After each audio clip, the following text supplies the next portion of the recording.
নিউটনের দ্বিতীয় সূত্র দেখার আগে আমরা একটু দেখে নিই ভরবেগ কি। ভরবেগ বা মোমেন্টাম ইংরেজিতে বলে। তো আমরা দেখতে পাই, আমরা যদি দেখো আমরা 40 কেজি ওজনের একজন মানুষকে যদি আমরা ধাক্কা দিই, যদি একটা বল প্রয়োগ করি, এটা খুব সহজেই গতিশীল হচ্ছে।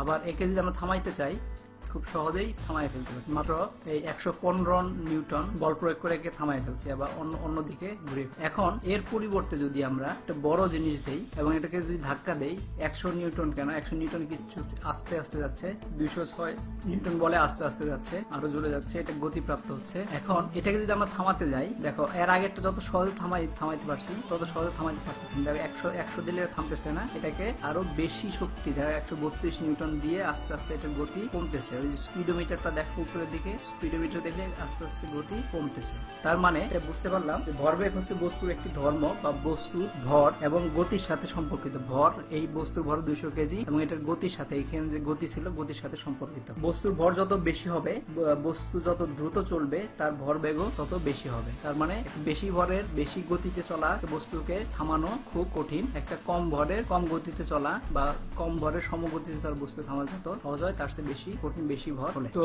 আমরা এখন দেখতে পাই, তো নিউটনের দ্বিতীয় সূত্র হচ্ছে বস্তুর ভরবেগের পরিবর্তনের হার। বস্তুর ভরবেগের পরিবর্তনের হার এর উপর প্রযুক্ত বলের, যে বলটা আমরা ধাক্কা দেওয়ার জন্য দিলাম, তার সমানুপাতিক, এবং বল যেদিকে ক্রিয়া করে বস্তুর ভরবেগ পরিবর্তনও সেদিকে ঘটে। আমরা ভরবেগ থেকে পাই, ভরবেগ হচ্ছে ভর এবং বেগের গুণফল। ভরবেগ পি দিয়ে দিই, E = m হচ্ছে মাস ভর ইনটু বেগ ভি। তো এখানে আবার যদি লিখি, এটাকে লিখতে পারি ভর গুণন বেগ। তো ভর গুণন বেগ মানে হচ্ছে সরণ ডিভাইড বাই সময়, লিখতে পারি আমরা ভর হচ্ছে m, যদি দেই ক্যাপিটাল M, সরণ হচ্ছে l ডিভাইড বাই t, যেটাকে আমরা মাত্রা হিসেবে লিখতে পারি t⁻⁻1। এটা হচ্ছে আমাদের ভরবেগ। ভরবেগের পরিবর্তনের হার যেভাবে পরিবর্তন হবে, সেটার হার হচ্ছে প্রযুক্ত বলের সমানুপাতিক। বলকে যদি আমরা f হিসেবে ধরি, তাহলে f প্রপোর্শনাল টু p, তার মানে বল ভরবেগের পরিবর্তনের হার সমান। তো এটাই ছিল আমাদের নিউটনের দ্বিতীয় সূত্র। এরপরে আমরা দেখব যে F = ma, মানে ফোর্স ইকুয়ালস টু ভর এবং অ্যাক্সেলারেশনের। এটা কেন হয় সেই ফর্মুলাটা আমরা এরপরে